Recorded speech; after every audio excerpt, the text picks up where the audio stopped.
शिवसेनाचे आमदार संजय गायकवाड आपल्यासोबत आहेत. भाऊ, काय सांगाल? काल एकंदरीत जो प्रकार घडला, कुठं बोगस मतदानाचा आरोप झाला आहे, कुठं पैशाचा आरोप झाला आहे, कसं पाहता तुम्ही सगळ्या प्रकाराकडे? बघा, हे आरोप असतात, हे काही सिद्ध होत नाही. आणि काल जे तो उपऱ्या उमेदवार यांनी जो थैथाट केला, खरं तर सकाळपासून बुलढाणा शहराला पोलिसांच्या छावणीचं रूप आलं. हे शहर शिक्षित शहर आहे, नोकरदार शहर आहे. आणि या शहरामध्ये SP, ASP, DYSP, बाहेरची पोलीस, ते SRP, CRP काय काय इकडं आणलं. आजपर्यंत आम्ही पण 42 वर्षात एवढ्या निवडणुका लढलो, जिंकलो, पण असे दहशत कधी पाहिली नाही पोलिसांची. सारखे CM ऑफिसमधून फोन, इकडे हे करा, तिकडे ते करा. आता जो काय एका बुथवर तुझा घोळ झाल्याचं हे म्हणतात. पहिली गोष्ट, तो जो मतदार होता त्यांनी या बुलढाणा शहरामध्ये बरेच वार्डामध्ये कोणत्या बूथवर मतदानही सापडत नव्हते. मलासुद्धा 2 बूथ बदलावं लागले, माझंच मतदान मला सापडत नव्हतं. तोसुद्धा बहुतेक मतदार हा 4 ठिकाणी जाऊन आला. त्याला कळलं का आपल्या इकडे मतदार आहे. त्यांनी त्याचं कार्ड पाहिलं तर त्याला वाटलं हे या मतदारात नाही आहे, आणि त्याला बोगस म्हणून लगेच त्याला मारहाण चालू करायला लागली. अरे, तो जर आत गेला असता, अधिकाऱ्यांनी त्याचं कार्ड तपासलं असतं, ओळख तपासलं असतं, यांच्या एजंटनी जर त्याच्यावर आक्षेप घेतला असता की हा बोगस मतदार आहे, तर आपण मान्य केलं असतं तो बोगस आहे. तो आत पण नाही गेला, आणि तो विचारतो की माझं कुठे तर तुम्ही मारायला सुरुवात करता. आता सुरुवात केली तर माझ्या मुलाचं नाव घेता. माझा मुलगा तुम्ही TV तुझ्या बघा, तो गाडीवर आला त्याला मारामारी करताना आणि सोडून राहिला. तो बिचारा समोरचा त्याला मारू नये म्हणून याला चिपकला वाचवण्यासाठी. मारताना कुणाला वाचवणं हा गुन्हा आहे का? गुन्हा आहे हा. आम्ही सगळ्यांनाच वाचवत असतो.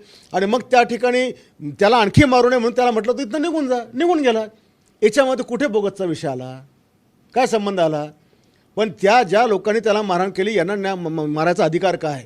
आणि तो पोलीसवाला त्यांनी दोघांची बाजू न तपासता त्याच्यामुळे गाडीला मागं धावून जायचा काय संबंध आहे? त्याला काय भाड्याला काय माहिती होतं हा बोगस आहे का कसा आहे म्हणून? हा पोलिसांचा जो माज मी बुलढाण्यात पाहिला ना, हे मी पण दाखवेन त्यांना भविष्यात काय आहे. तर विरोधकात आरोप करतात की बिहार झाला म्हणून बुलढाण्याचं बिहार झालं. कुठे बिहार झाला? पोलिसांनी बिहारचं नाटक केलं. सारखे CM ऑफिसमधून फोन चालू होते. आता एवढ्या मोठं एखादी तर घटना टेशनला नोंद दाखवा बुलढाण्यात हे झालं म्हणून. जी ती घटना घडली त्याच्याशिवाय काय घडलं बुलढाण्यात? तिकडे 2 नातेवाईकात वाद झाला, कुटुंबात वाद झाला, तिकडे 353 गुन्हा दाखल झाला, इकडे 2 नातेवाईकात वाद झाला, 353 गुन्हा दाखल झाला. याच्या पलीकडे जनरल काय आहे?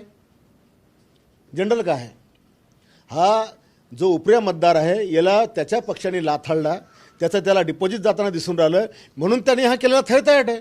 आणि सगळे एक होते, ते काँग्रेस, उबाटा, तुतारी, भाजपचा उमेदवार, हे सगळे एक होते. सगळ्यांची बोलीभाषा एक, सगळ्यांचा प्रचार एक, सगळ्यांचं घोषवाक्य एक, सगळ्यांचं टार्गेट फक्त आम्ही होतो. आणि या शहराला आम्ही एवढं घडवलं, त्याच्यामुळे लोक आमच्या मागे उभी होती. समजेल तुम्हाला 21 तारखेला काय रिझल्ट आहे. माजी आमदार शिंदे आहेत, त्यांनी असं म्हटलं आहे की बा या सगळ्या बोगस मतदार प्रक्रियेला सगळे आमदार गायकवाड आणि त्यांचे मुलगासुद्धा जबाबदार आहे. कुठं झालं ते दाखवा. बोगस मतदार कुठं झाले दाखवा. जबाबदारीचा काय विषय? माझ्या मुलांनी भांडणं सोडवली. बोगस मतदाराचा संबंध नाही आहे काही, आणि आमचं ते कामच आहे. त्याच्यामुळे तो जो आहे तो उपरे आमदार, माजी आमदार, तो त्याला आमच्याशिवाय दुसरा आरोप करायला काही धंदा नसतो. पण आता भारतीय जनता पक्षाच्या वरच्या नेत्याने लक्षात घेतलं पाहिजे की या शिंदेनी पूर्ण भाजप संपवली. एखादं चुकून जर आलं भाजपचा कार्यकर्ता तर आला, नाहीतर माझ्यासोबत युती असती तर 10-15 आले असते. म्हणून वरच्याने आता यालाच्या कमरत लात घालून याला बाजूला केलं पाहिजे. कुणाल गायकवाड आणि श्रीकांत गायकवाडवर गुन्हा दाखल झाला या ठिकाणी. तो काय गुन्हा नाही आहे, ती NC आहे. त्याला अदखलपत्र गुन्हा म्हणतात. त्याला आम्ही सामोरं जाऊ. बरं, मला त्याच्यावर गुन्हा दाखल केला ज्यांनी एवढं त्या तुफान त्या पोराला मारलं. पोलिसांनी फिर्यादी देऊन का रिपोर्ट दिला नाही? इतर घटनेत कोणी तक्रार नाही दिली तर पोलीस फिर्यादी होते. मग आता का नाही झाले? का शेपूट गाडवले पोलीसवाले? काल निवडणूक म्हणजे मतदान झालं आहे, मात्र आज निकाल अपेक्षित होतं. निकाल लांबणीवर गेला आहे, कसं पाहता याकडे? तेव्हा निवडणूक आयोग खरोखर हा एकदम बोगस संस्था आहे.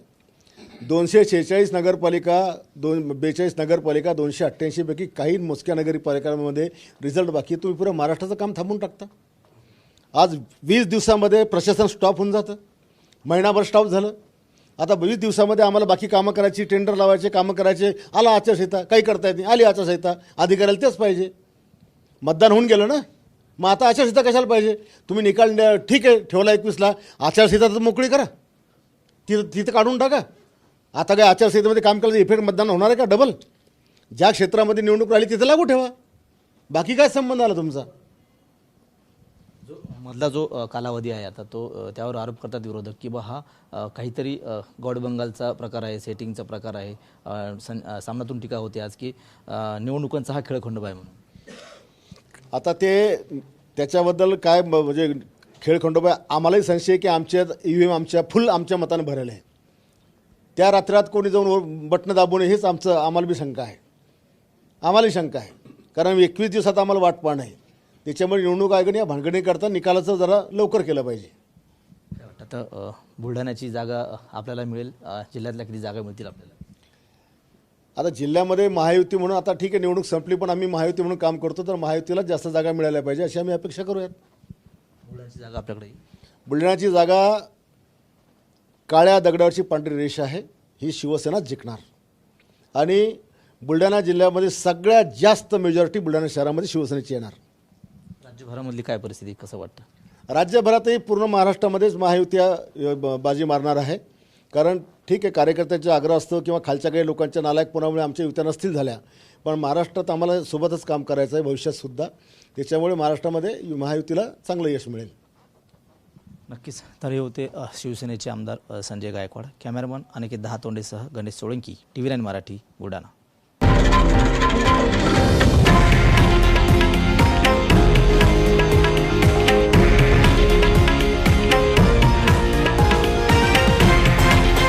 हे आहे देशातील नंबर 1 न्यूज नेटवर्क आणि आपण पाहत आहात TV9 मराठी, एकमेव.